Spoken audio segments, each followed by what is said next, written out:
Ahora nos visitó Cecilia Perel, especialista en cardiología, hipertensión, trastorno de obesidad, diabetes. Así que siéntanse en la libertad de consultarla. Tiene una especialista muy prestigiosa acá en la mesa, 1170 820959. Ya tienen el WhatsApp. ¿Cómo estamos, Cecilia?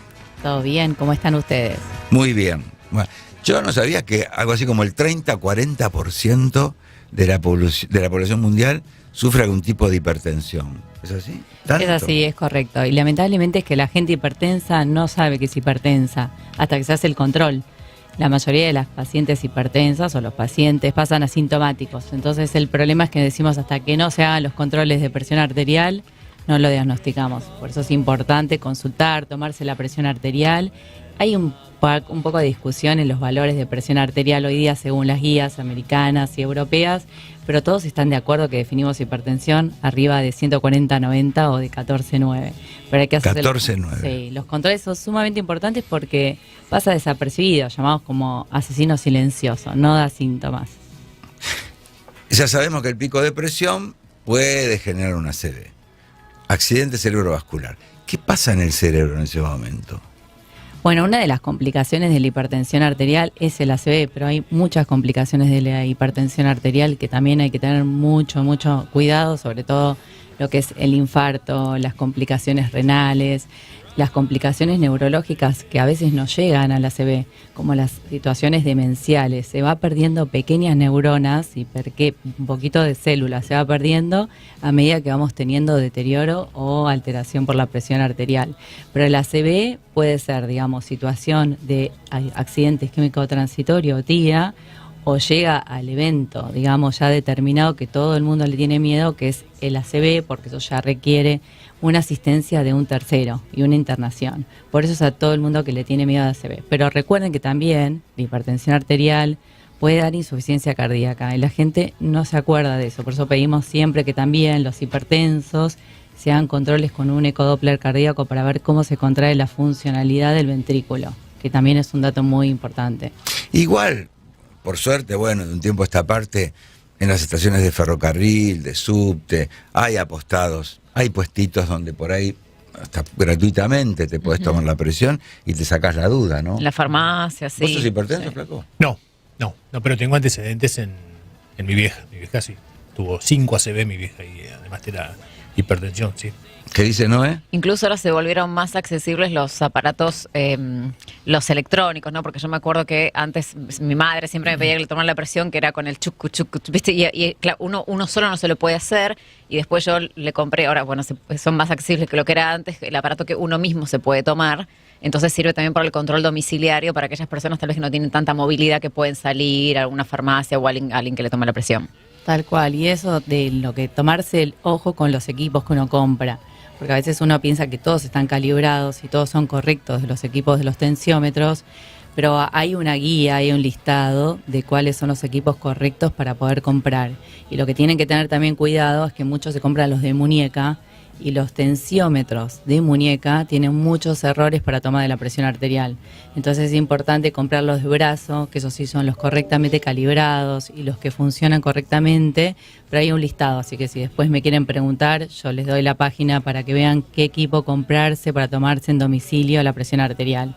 Y cuando uno se toma la presión arterial en domicilio, lo ideal sería tomarse 3 veces la presión arterial y descartar la primera toma de la presión arterial, porque la que realmente sirven son la segunda y la tercera medición de la presión arterial, que nosotros en consultorio lo hacemos sin decirle te estoy tomando 3 medidas de presión arterial, mientras que vamos charlando, mientras que el paciente se va relajando y se va el fenómeno de guardapolvo blanco, ahí le tomamos varias veces la presión arterial y descartamos la primera, pues sabemos que siempre viene con un fenómeno de descarga, de nervios, que está apurado, que llegó al consultorio. Y si alguien tuvo una discusión familiar, sí, o viene de la calle después de un incidente, no sé qué, tomarse de ahí no es la presión, digamos, habitual de la persona. Tal cual, hay una diferencia entre lo que es hipertensión arterial y presión arterial alta. O sea, uno puede tener una situación como esta, un disgusto, un estrés, se fracturó, se cayó, chocó el auto, tuvo cualquier discusión. Ahí sube la presión arterial y no por eso significa que seamos hipertensos. O sea, la hipertensión arterial la tenemos que definir como aquella presión arterial que es sostenida en el tiempo. O sea, si uno toma la presión arterial en una situación esta de estrés, de situación de disgusto, va a subir la presión arterial, pero ahí no tenemos que hacer ni tratamiento de la hipertensión arterial, ni catalogarlo a la persona como que es un hipertenso. Bien. Es decir, si no hay síntomas, ¿cómo prevenís? Bueno, digamos, por lo menos como curiosidad, uno ya, sobre todo, porque además me parece que es progresivo, con la edad hay más posibilidad que seas hipertenso, ¿no? Pero a partir, digamos, no sé, si querés de los 30 años, donde se pueda, por lo menos por curiosidad, aunque te sientas bien, ver en cuánto andás. No deberías andar en 15-10. Claro. Yo le digo 15-10, 150, 100 Sí. sería. Nosotros siempre decimos que en pediatría también habría que tomar la presión arterial. Por eso ¿A los decimos- chicos? A los chicos, sí, sí, es una de las cosas que siempre sugerimos a los pediatras, que es una muy buena conducta tomar la presión arterial, sobre todo cuando hay antecedentes de padres hipertensos. Y a partir de los 50 años la curva de presión arterial va aumentando. O sea, es más probable que seamos hipertensos a partir de los 50 años que a partir de, no sé, 30 años. A mayor edad, el riesgo de desarrollar hipertensión arterial aumenta. Ujú. Tenemos una conducta también, me parece, con el sodio, ¿no? Como bastante de consumir cosas, bueno, los ultraprocesados o todo lo que consumimos, como que siempre le ponemos, no sé, mucha sal. Y el ser humano es como, por lo menos en Argentina, es muy gracioso. Te sirven un plato de comida y ves a todos agarrando el salero antes de probarlo. El paladar, acá salta Sí, mano sí. número 1. El paladar es como que, no sé, tiene que estar salado para que sea rico. Y los buenos chefs te dicen que es al revés, que tiene que tener muy poco gusto a sal. ¿Y la sal light? ¿Un poquito es floja o es una engaña pichanga? Es una discusión. Lo ideal, primero, es agregar otros condimentos que no sea sal. Tenemos tantos condimentos en la naturaleza que justo agregar la sal, más si tenemos antecedentes de hipertensión arterial u otros factores de riesgo, sedentarismo, obesidad, diabetes, la verdad que no agregaría la sal en la comida. Pero si tengo que elegir una, son las sales de potasio. ¿Sí? No gasten tal vez en unas sales sofisticadas, carísimas, que por bajar el consumo de sodio terminan siendo muy caras innecesariamente. Te mezclo tema porque como Cecilia es cardióloga, especialista en diabetes, hipertensión, control de peso, porque todo está vinculado.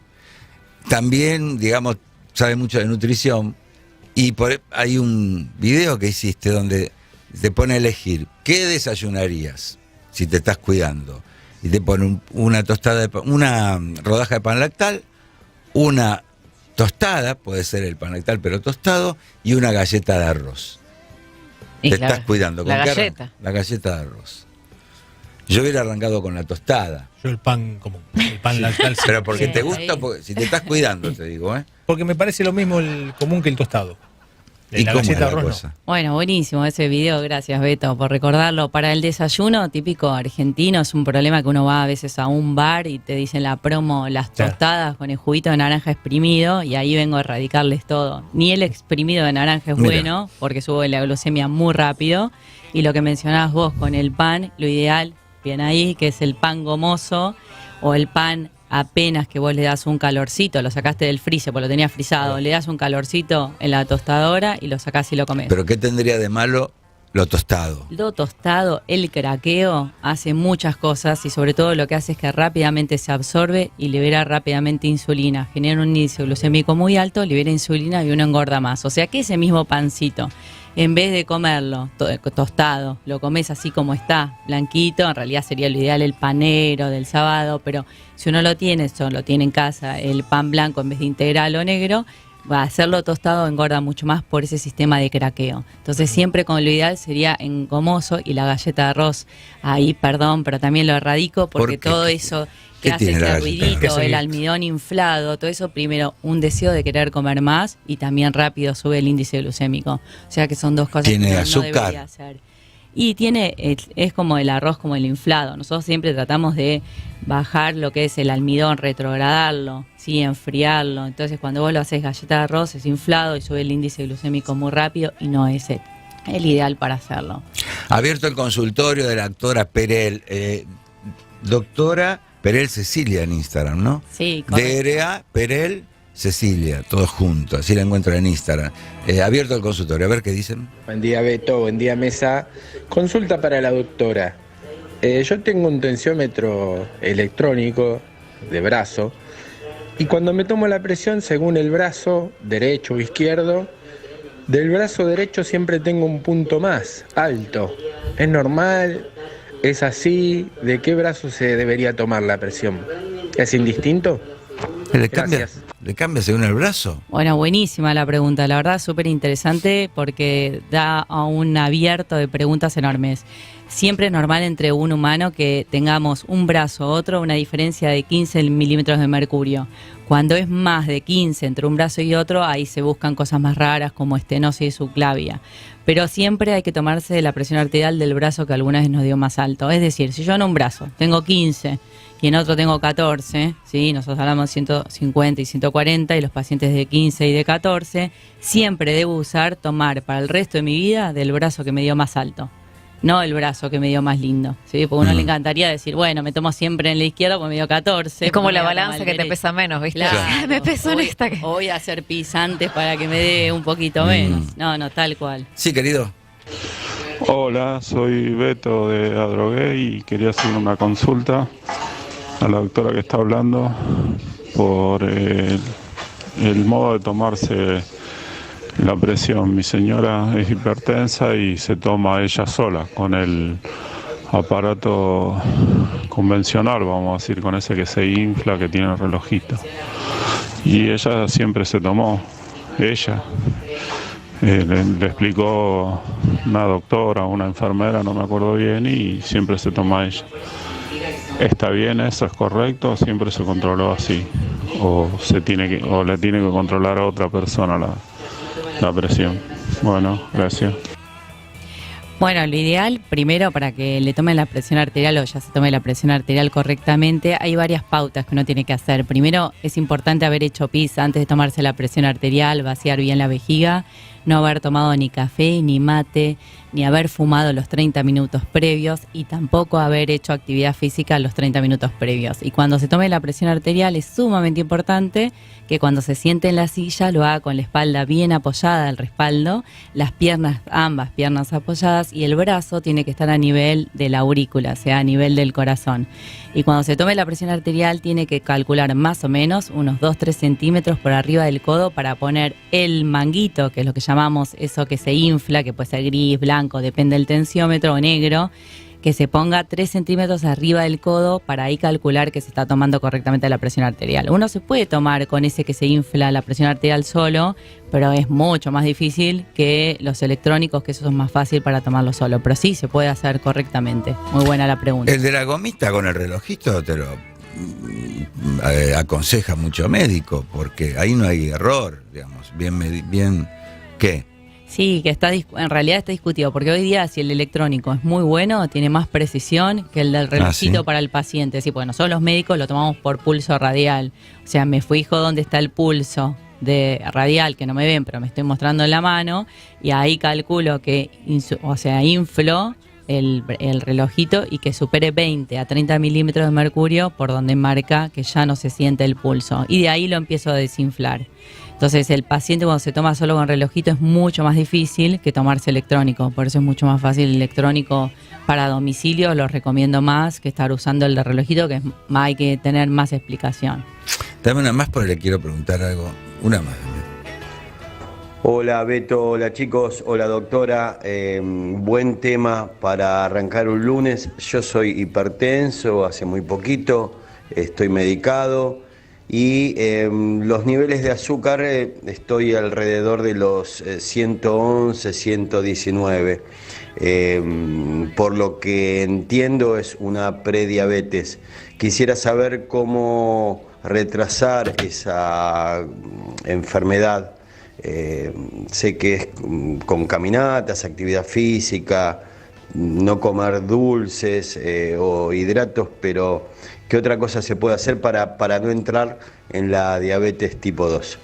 Les mando un abrazo, gracias por el tema, gracias doctora. Mauricio de Villa Adelina. Hola Mauricio, bueno, buenísima la pregunta.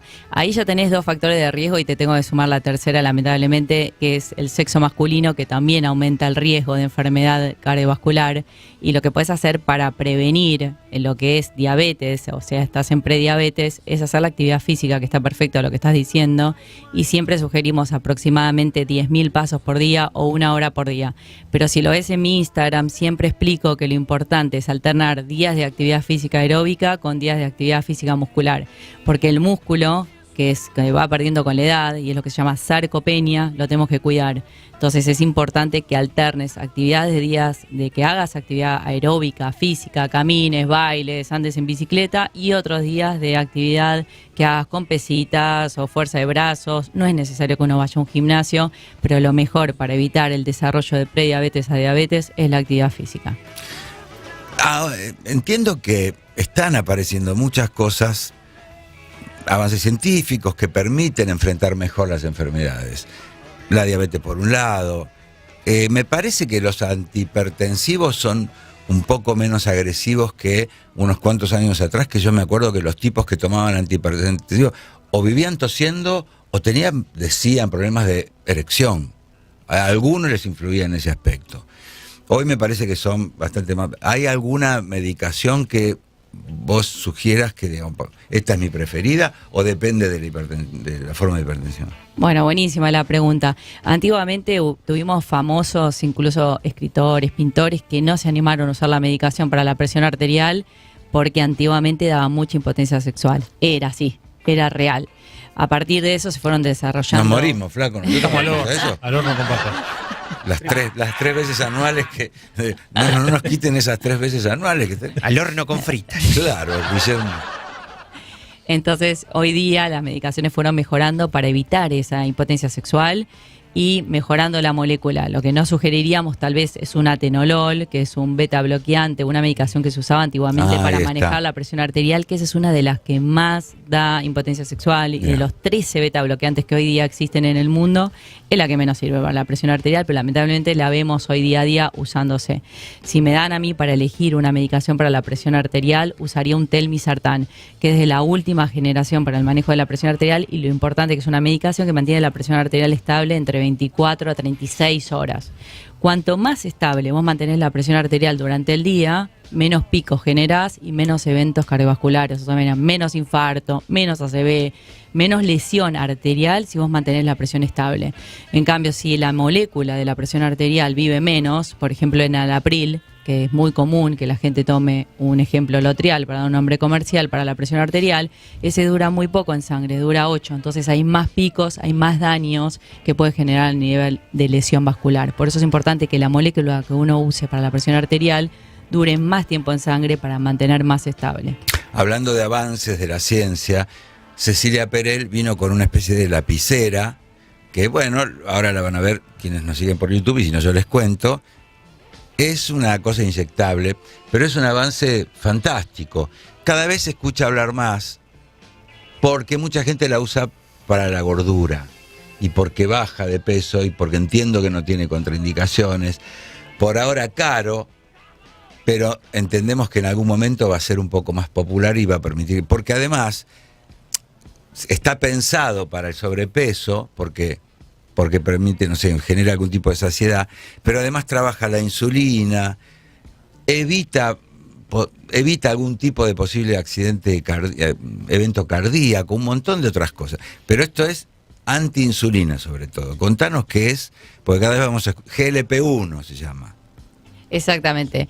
Estas moléculas Escucha esto, GLP-1 Sofía. fueron sintetizadas, se sintetizan normalmente en unas células que tenemos en el intestino que se llaman L intestinales, y producen varias moléculas, nuestro intestino. Habrán escuchado mucho esto, todo lo que es permeabilidad intestinal y el intestino que está súper activo. Es el gran tema últimamente. Terrible, sí, nos gana a todos, nos han robado todos los trabajos, los gastroenterólogos unos genios, porque han superado a nosotros. Y el GLP-1 es una molécula muy interesante porque se ha visto que ha generado mucho beneficio a nivel cardiovascular.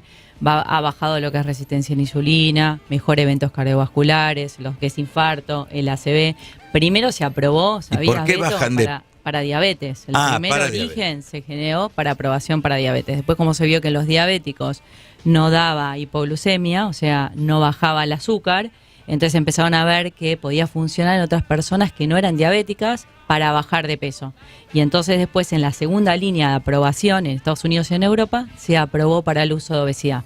O sea, es una inyección prellenada, como la ven a ver acá, que lo que hace es fácilmente aplicable por el paciente, se la aplica Te lo solo. aplicas vos mismo, en la Sí, panza. exactamente, la panza, en el brazo, puedes aplicar en la pierna, y lo que tienes es que ahí día tenés la de aplicación diaria, pero también tienes la aplicación de por semana, o sea, una sola aplicación y te actúa toda la semana, bajando todo esto de lo que sería la saciedad, llenado, etcétera. Es un dispositivo, yo lo tengo para, otra cosa para el colesterol, que me permite tener el colesterol malo en 40, 50.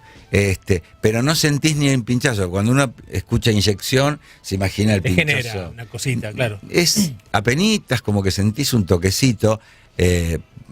Por eso el adminículo es especial. Digo, sí que se inyecta, pero apenas si lo sentís. ¿Y por qué bajan de peso? Claro, genera un mecanismo súper interesante. Primero siempre le digo que no es un cuerpo extraño. Al nosotros sintetizarlo nos quedamos tranquilos que esto es una molécula que el cuerpo lo reconoce como propio.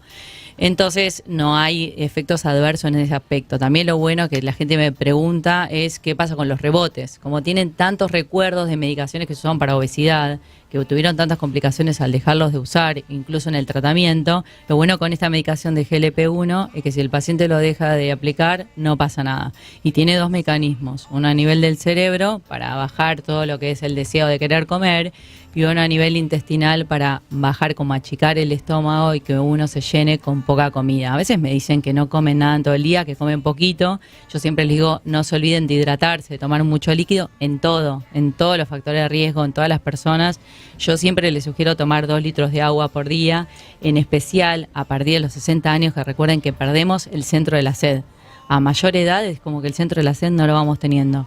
Entonces uno tiene que obligarse a tomar agua con estos tratamientos, con todo, con los factores de riesgo. Siempre digo, tomen 2 litros de agua por día, no usen gaseosas por todas las complicaciones, pero sí el agua, que es útil para todo. Insulina. ¿Le contás a la gente qué es la insulina? Que por ahí no escuchó hablar nunca, o lo escuchó pero no sabe bien qué es, y cómo es como una especie de termostato permanente de la salud. Bueno, la insulina se produce a nivel del páncreas. Entonces, nosotros lo que tenemos es que esta insulina tiene sus receptores, es como una llave con cerradura.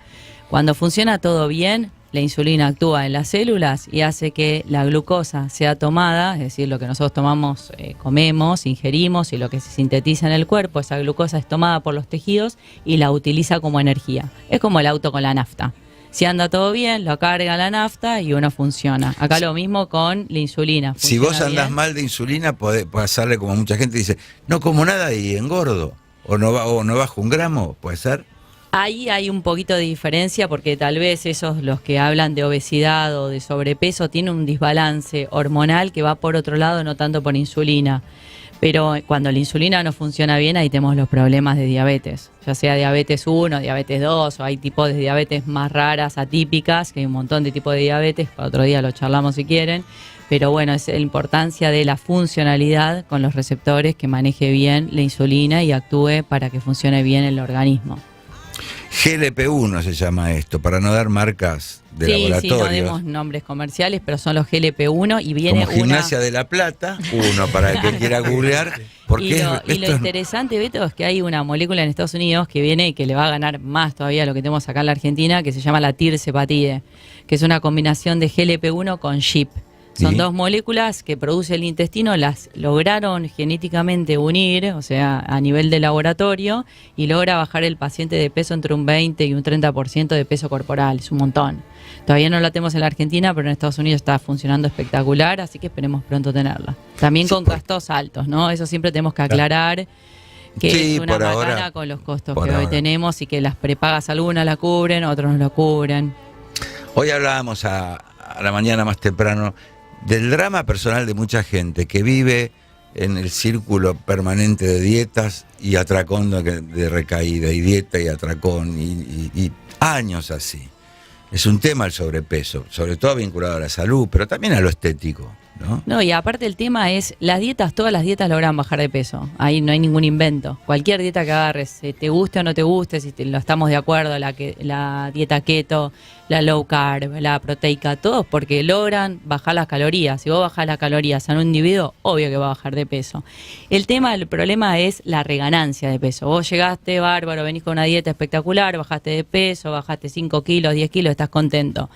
Pero toda la vida no puedes vivir a dieta. Entonces ahí es el problema que viene la reganancia de peso. Entonces, para esto, que vuelve a querer otra vez el organismo a tener el peso que tenía antes, porque es una estructura del humano mentalmente y a nivel hormonal, que cuando vos bajas de peso lo considera como que el individuo se está desnutriendo. Entonces las hormonas actúan para que vos vuelvas a comer. Entonces ahí vuelve la reganancia de peso. Entonces para ahí viene bien las moléculas, esta GLP-1, y viene súper bien la actividad física. Que vuelvo a insistir con la actividad física porque lo ideal es que si vos viniste en una dieta y viniste bajando de peso, mantengas 1 hora por día de actividad física, algunos hasta a hora y media haciendo actividad física para mantener el peso y no volver a recuperarlo. Hay que buscarle la vuelta a ver qué te divierte. ¿Qué te gusta? Vos nombraste bailar, hacer algún tipo de gimnasia artística. Si a vos el gimnasio tradicional ya te embola de solo pensarlo, bueno, buscar qué te puede divertir. Sí, zumba, hay un montón de variantes, ¿no? Dame uno, Mauro. Hay muchísimas consultas. Una pregunta para la cardióloga.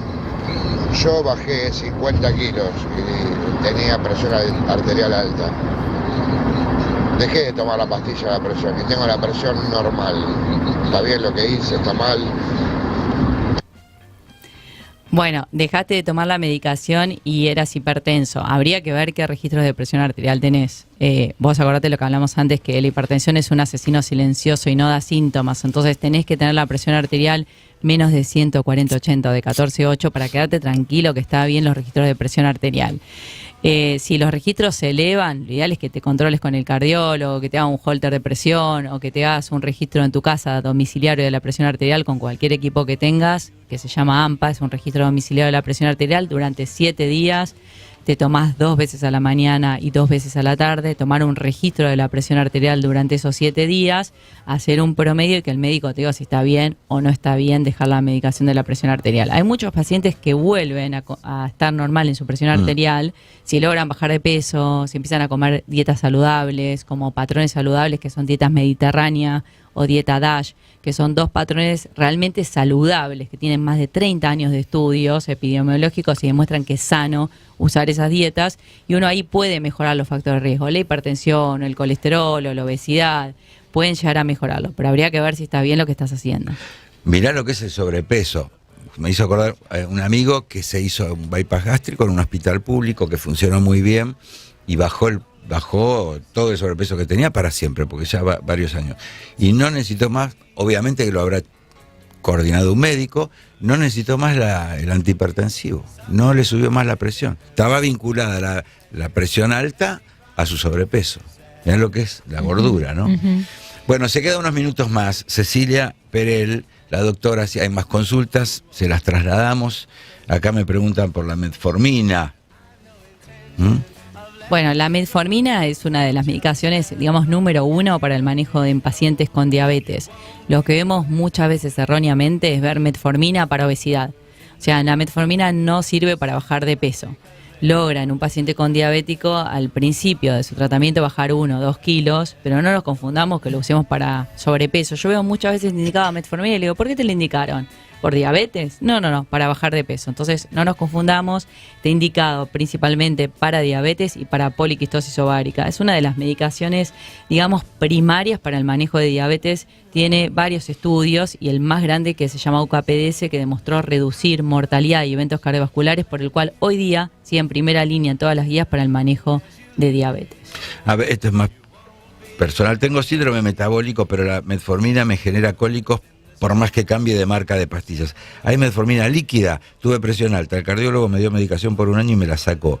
¿No era que cuando uno es hipertenso debe ser medicado de por vida? Son como 2 preguntas, ¿no? Sí, perfecto la pregunta. La metformina, si genera intolerancia gástrica, uno lo que puede hacer es bajar la dosis. Eso es lo primero. La de 500 miligramos de liberación prolongada, o sea, AP, cuando viene la palabrita AP, es de acción prolongada en cualquier remedio. Van a ver que dice de VIAP o cualquier marca de IAP, quiere decir que libera prolongadamente esa medicación y se tolera más a nivel intestinal. Esa es una de las opciones. La metformina líquida no se estaba produciendo más. Hace más o menos 1 o 2 años se dejó de producir, que lo usamos también en pediatría, no la están haciendo. Así que cuando hay intolerancia gástrica y no se tolera metformina, lamentablemente hay que cambiar de línea y usar un montón de medicaciones tenemos hoy día para diabetes que son buenísimas y bajan mortalidad, como se llaman los SGLT2, los agonistas GLP-1 que recién hablamos. Hay un montón de medicaciones o DPP-4 que se pueden usar para reemplazar a la metformina cuando hay intolerancia gástrica. Eso es una de las preguntas. Para el hipertenso me preguntaron ahí si es de por vida que uno debería usar medicación, y es como habló recién Beto: si el paciente baja de peso, logra bajar 20, 30 kilos, ya sea por un bypass o porque se puso a dieta full, cambió el estilo de vida y ahora está comiendo súper saludable y antes se comía hamburguesa y pizza todos los días. Bueno, entonces ahí el paciente baja su estilo de vida, baja de peso y la presión arterial puede llegar a normalizarse. Son bajos los porcentajes de pacientes que pueden hacer eso, pero no siempre las medicaciones de por vida, ¿sí? Depende cuánto uno modifique su estilo de vida y lo cambie en actividad física de lo que come, puede modificar el factor de riesgo. ¿Es todo físico o puede haber una hipertensión nerviosa o algo emocional que no tenga que ver, digamos, con el sobrepeso o con alguna cuestión hereditaria? Claro, tal cual. Lo que hablamos antes es que si hay una situación que uno se tomó la presión arterial en una situación nerviosa, eso no lo tomemos como catalogarlo al paciente hipertenso. Démosle la chance de que se vuelva a controlar en una situación de relax la presión arterial. ¿Sí? Hay pacientes estresados, ¿sí? O que durmieron mal y le tomamos la presión arterial y le va a dar la presión arterial alta. Entonces eso es importante que se controle después, ya sea en consultorio o con un holter de presión arterial, que son esos aparatitos que te controlan la presión arterial durante un día y toda la noche obviamente, o un AMPA, que es un registro domiciliario de la presión arterial, y con eso dar realmente el diagnóstico de hipertensión. Bueno, ya que se quedó un ratito más Cecilia Perel, le transmitimos 2 o 3 consultas de las muchísimas que llegaron al WhatsApp. A ver. Buen día, Beto y Mesa. Tengo 38 años y 6 años de diabetes tipo 1. Le quería hacer una consulta a la doctora, aparte de hacer algún tratamiento con células madres, y me recomienda hacer algún otro tratamiento para mejorar mi estado. Excelente programa, gracias. Hola, ¿cómo estás? Bueno, lo que se está usando hoy día es la bomba de insulina, que es la verdad lo más cercano a un páncreas artificial. Usar lo que se llama el freestyle, que es una forma de parchecito a nivel del brazo para controlarse la glucemia, en vez de hacerse los pinchacitos en el dedo. Y por el otro lado, la bomba de insulina, que aporta insulina según las necesidades. Es la forma más inteligente para manejar la dosificación de insulina, la liberación de insulina durante todo el día, y también tiene alertas. Es decir, si te baja mucho la glucemia, te avisa y el aparato corta la liberación de insulina y evitas hacer hipoglucemia, sobre todo nocturna, que es a lo que más se tiene miedo en la diabetes tipo 1. Yo te digo una cosa, lo comentaba ayer. En pocos años, no hay más viejos. No va a haber tanto deterioro. Me parece que no vamos a ver tanto viejito hecho pelota como vemos ahora, tanto anciano con tantos problemas de salud. Te vas a morir en algún momento. Pero es tanto y ni hablar de lo que traiga de la mano la inteligencia artificial a la ciencia, ¿no? Ni hablar. Pero con el tema células madre y con un montón de cosas estas cosas que trajo hoy Cecilia, y algunas de las que hablamos fuera del aire, que son relativamente nuevas. Digamos, hay cosas que hace poco se están usando en Estados Unidos y que ya llegaron acá. Lo ideal sería que llegue a todo el mundo, ¿no? Por los costos. Sí. Pero es impresionante lo que se está avanzando respecto de hace 10 años, ¿no? Bueno, ¿qué más? Hola, doctora, soy Liliana de Belgrano. Doctora Periel, muchas gracias, muy clara su exposición. Yo tengo un problema tiroideo. ¿Puedo utilizar esas nuevas drogas GLP-1 porque soy obesa con problemas tiroideos? Gracias. Hola Liliana, excelente la pregunta. Sí, la pregunta siempre es si se pueden asociar los GLP-1 con problemas tiroideos, porque hubo muchos estudios en ratones que demostró que había inicialmente una asociación entre un cáncer que se llama cáncer medular de tiroides y estos GLP-1. Entonces, al principio la gente con hipotiroidismo, que es muy frecuente encontrarla, sobre todo en las mujeres, empezó a preguntar si se podían aplicar los GLP-1 en pacientes con hipotiroidismo. No tiene ninguna contraindicación, los GLP-1 se pueden usar en los pacientes con hipotiroidismo, incluso cuando hay nódulos tiroideos y los nódulos tiroideos se mandan a punzar y vemos que es maligno, hasta no ver que sea un cáncer medular de tiroides, el GLP-1 se puede usar. No se puede usar. El único contraindicación es un cáncer medular de tiroides o una pancreatitis que contraindica el uso de GLP-1. Pero si me punzan ese nódulo y ven que es un cáncer papilar de tiroides, se puede usar sin problema. Así que si sos hipotiroidea, úsalo tranquilo el GLP-1, que no hay ninguna complicación. Hola, buen día. Una pregunta para la doctora. Yo tengo 20 años y a veces tengo entendido que es más por un estado mental de ansiedad, pero bueno, a veces siento que hay un latido que me golpea más fuerte que otros. Entiendo que esas son las palpitaciones, pero capaz que estoy equivocado, porque nada, de googlear el síntoma me salió eso. Nada, me preocupa un poco a veces tener como un bombeo que lo siento hasta en la garganta. Como que es raro y es muy fuerte. ¿Qué puede llegar a ser? Nada, tengo igual turno para el mes que viene con el cardiólogo, pero nada, no pierdo nada consultando. ¿Eso es hipersístole? Sí, está perfecto, Beto. Un latido parecido, especial, ¡pum! Extrasístole, estábamos cerca de la palabra. Es así, es un latido adelantado. La extrasístole tiene una clasificación que puede ser supraventricular, o sea, arriba del ventrículo, que esas son de las buenitas, o ventricular, debajo del ventrículo, que pueden ser un poco malas. De todas maneras, son muy comunes tenerlas hoy día por el estrés, por dormir mal. Vuelvo otra vez con el café, con el mate, con el té, con la Coca-Cola. No nos olvidemos que eso de cafeína, también todo lo que viene de cafeína, aumenta un poco estas extrasístoles o este tipo de arritmia. No es que te lo está prohibiendo, no te mates con café, no te mates con gaseosa. Claro. O usar descafeinado, porque hoy día con esto del acceso del café descafeinado es buenísimo, o yerba suave en mate. Está bien que se haga ver, pero que tampoco se sobrepreocupe porque la tenemos mucha gente. El flaco también tiene ese pum. Cada tanto, sí, pega cada tanto. ¿Qué pasó? Epa, sí. Sí, porque es muy común que tengamos extrasístoles. Cuando yo le pido a veces a un paciente, se pide un holter de arritmia, que es el otro holter, ese que se te ponen sopapitas en el corazón, en el pecho, y vas viendo cómo es el ritmo cardíaco en 24 horas. Cuando vemos un holter a cualquier persona, vemos que aparecen extrasístoles. El problema es cuánto número aparece. No es lo mismo si a alguien aparece 5 en todo el día, que alguien aparece 80.000 en todo el día. Entonces está buenísimo hacerse control, pero como dice Beto, no preocuparse, porque es muy común que las tengamos. El flaco fuera del aire le mostró a Cecilia sus últimos estudios, bastante bien, le dio un poquito alta la glucemia y muy bajo de vitamina D. ¿Eso qué pasa? Es decir, ¿qué tiene que hacer? Bueno, cuando es vitamina D baja, nosotros tratamos que la vitamina D esté arriba de 30 y durante todo el tema del COVID y la pandemia tratamos que la vitamina D esté arriba de 50. La vitamina D, acuérdense que se activa en la piel por la exposición del sol, pero bueno, ahí aparecen los dermatólogos que cubrimos la piel por el tema del cáncer, usemos protector solar, aparecimos con los gorros para evitar la arruga, la mancha.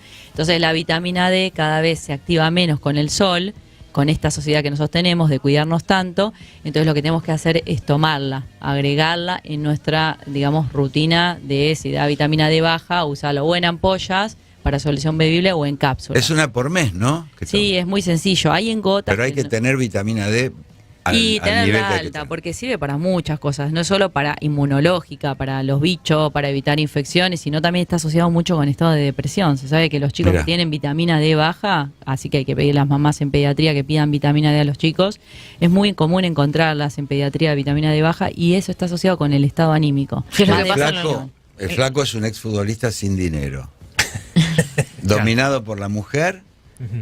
Si además la vitamina D baja. Y ahora me entero que estoy bajo de vitamina D. Todas en contra. Todas en contra. Por lo menos subamos el nivel de vitamina. Escúchame, Cecilia.